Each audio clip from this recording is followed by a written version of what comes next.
Oh, what's happening, everybody? I was just paring away at the end of this brace here because that's what everybody else does. Is that a good reason? I don't know. Every video I watch has that shot in it of somebody paring away the end of the bracing. And honestly, when I see those videos, I think weaker, weaker, weaker. Every time you remove material from a piece of wood, you're making it weaker by design. I don't want my bracing to be weak. I want my bracing to be very, very rigid so that the top of the guitar has no chance to deform. Top of the guitar deforms, it's going to change the action on the guitar. It's going to change how the guitar feels. It's going to change how it looks. It's going to change how it sounds. It's going to stress the bridge unevenly at best if it doesn't pull the bridge right off the guitar. But because other people do it that way, is that the best way to do it? That seems like kind of a weak brace to me. I see two main kinds of braces. One of them is that pared away brace. It's usually rounded over on the top edge, and it's pared away on that side and pared away on that side, and it's got the arch on the other side or the radius on the other side. The other kind that I see is this shape right here, where it's just the full width on the arched or on the part of the brace that touches the guitar top or the guitar back, but it's thinned out like a V, right? Except it maintains its square shape where that end of the brace intersects the kerf lining or another brace, right? Because you don't want to be cutting a V into a V, right? So it stays pretty much square on the end, and then the kerf lining will come right up against it. And it kind of reinforces that joint. But I want my guitar top to be rigid. So which one of these is going to be better? This one or this one? It seems kind of obvious, right? It seems like it's going to be hands down, it's going to be this one. But how much more rigid is this one going to be than this one? Let's find out. What I got here, and I just buzzed these out on my sander. I didn't spend a lot of time to make them look pretty, but I'll show you the Sharpie line on both of them are the arched side of the brace. So this is my arch jig for sanding that shape into the top and into the back of the guitar, and this fits that arch with the Sharpie line making that arch. Same thing on this one. There's the Sharpie line, and it follows the arch very nicely. How much stronger is this one than this one? If they're very close to the same strength-wise, then this might make more sense because it's going to be lighter. It may have better acoustic properties. Maybe. I'm not sure why that would be if it's still the full height in the center of the guitar.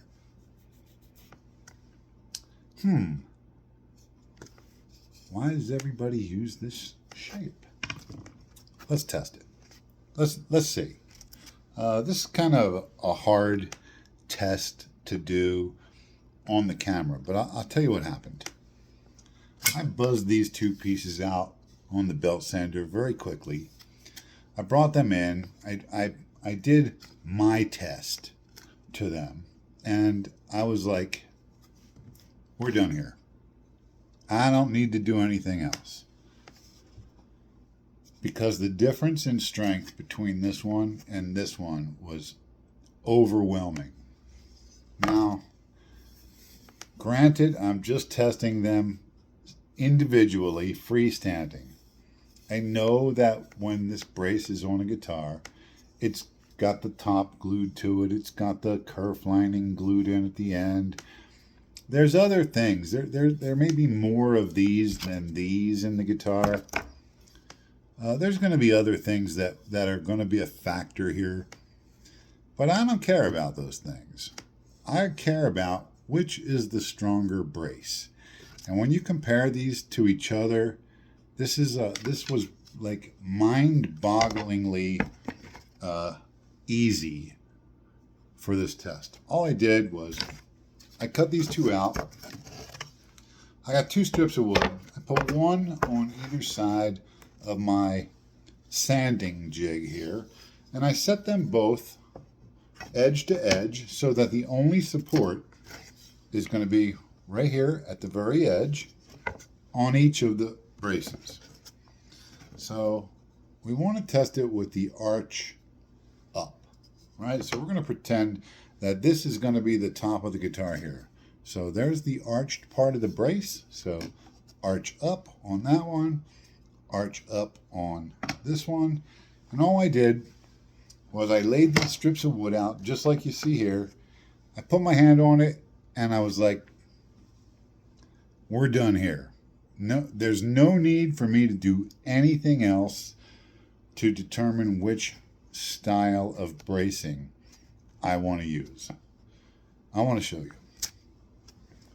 What I got here is just a cut off scrap of wood. And the reason that I'm using a cut off scrap of wood is because I don't have any measurements going this way on the edge of my square. The only thing I have that has measurements going that way is a fret rocker, but for the purposes of this test, you'll see why that wouldn't work.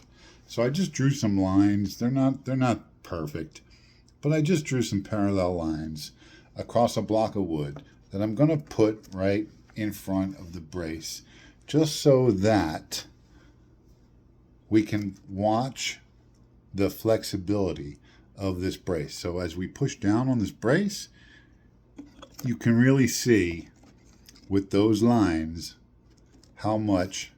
Let's go more like this. Can we go like that? Oh, that's better. Okay. So you can really see the amount of flexibility that this has compared to this one here. Okay, there's some bounce in that, right? It's got a little bit of movement. My finger's telling me like this is way more rigid than this. But you know me, we got to test it. We got to do the scientific test on it. So here's what I did. I got some steel weights out here, and I'm going to lay them across each brace, and we're going to compare. How much is enough weight to test this with? Should we test it with 2 pounds? That's nothing, right? Let's start with like 10, and we'll go up to 25, since that's what I got laying out. So we're going to lay this right across here. This line that you see here is the center of my arch. So it's the center of the brace. Oh, you can see I got a center line on it. But we're going to start with a 10-pound steel weight, and we're going to lay it on there, and we're going to see how much flexibility it has.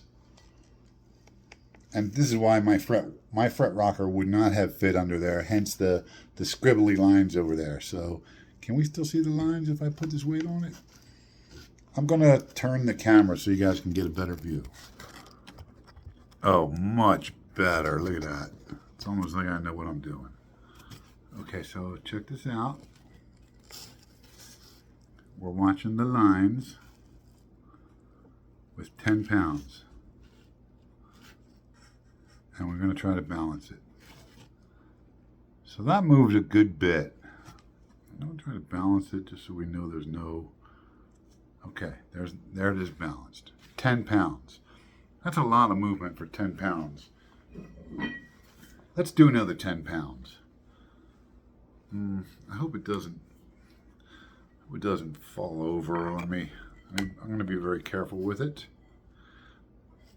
Okay, I'm almost blocking the view, but holy crap.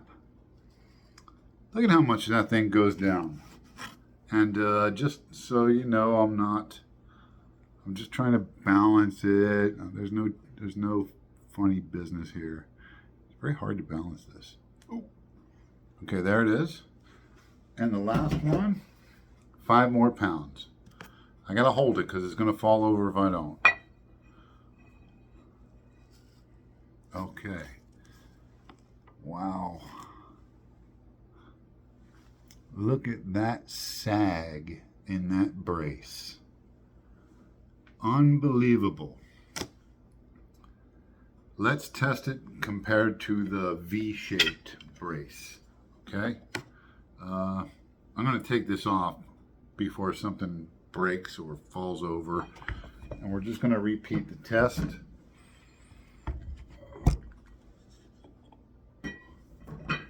With that V-shaped brace. Okay, so that's the paired away brace. This is the V-shaped brace. We're going to put the arch up. Put it in exactly the same place. Start with 10 pounds. Now you can see there are different heights because I paired away the end of the other one. It sits a little bit lower, but we're looking at the lines. First one, 10 pounds. Try to balance it.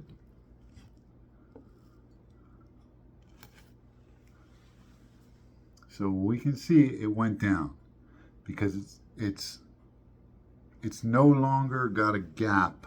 It does have a gap in there, doesn't it? Okay, so it's still got a little bit of a gap in there, but we can see it went down. Not like the other one. 20 pounds.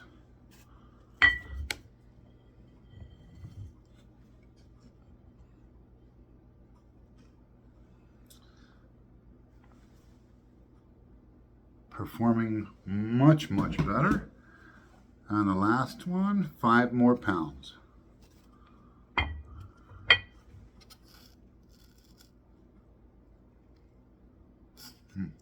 Harder to balance than I thought. There we go. Look at that. Almost no difference between the 10 and the 25 pounds. Huge difference in the strength of one brace compared to the other. Let me get rid of this.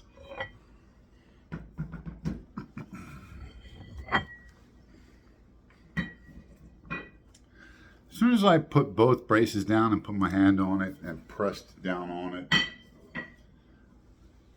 I knew we were done.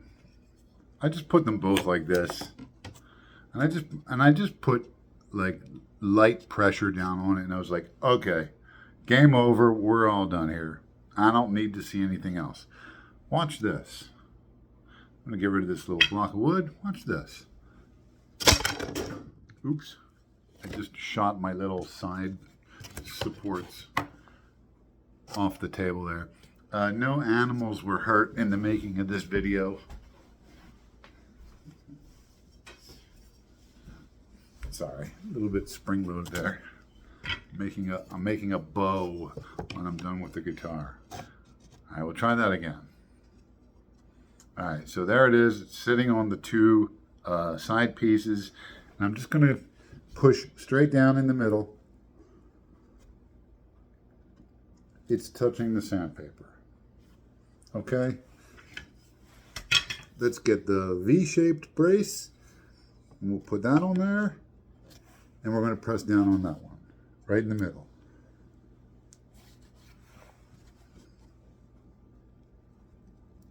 Okay, that's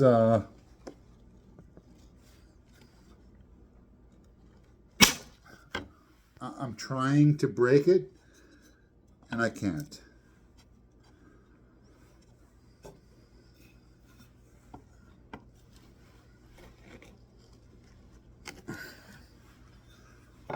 That's all my weight, man. That's all my upper body weight anyway. Okay. I don't think I need to say or do anything else.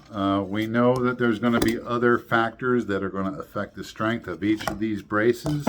However, each brace tested individually for the strength along its length, hands down. You saw it here first. Peace.